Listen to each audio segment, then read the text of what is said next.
后来因应着这个中国武汉肺炎的疫情来扩大，为今仔日开始，只要是为中国、香港、澳门入境台湾的民众，或者是甲确诊的患者有接触的民众，只要预约挂号，医疗院所拢会当透过健保署的系统提前知影、提早应用。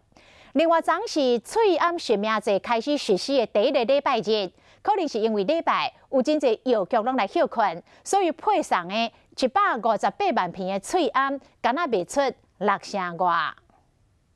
翠安实名制上路了后，邮差真无用，将这翠安要送到全台6000外间，健保特约邮局到卫生所。但是实名制上路的第一个礼拜日，拄着真侪邮局拢休息，然后配送到的翠安。我都卖出去。目前来讲，他们就是有一些人，他们本来就礼拜六、礼拜天，他们也是没有在做这样的一个服务哈啊，所以说变成会造成这样一个落差。民众对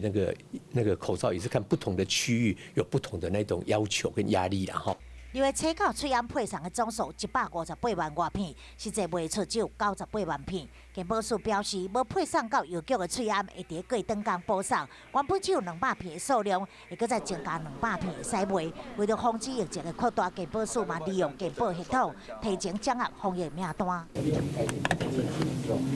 对健保卡就会当知影民众是毋是对中港澳回台的，才是甲确诊个案的接触史。当民众预约挂号，准备看这个是医疗院所甲医护人员，就会当掌握防疫名单。的确是有一些民众，他很怕被居家隔离或必须变成居家检疫的时候呢，他不想告诉医疗人员说我有这样的一个旅游史哈，那这样的话可能就对我们来讲是一个防疫的漏洞。根据健保署上新的统计，对1月初5到2月初9，对中港澳入境者总共36万6891个，其中包括甲确诊个案有接触史781个。这资料对健保卡拢会当看到，互疫情风险搁再扩大。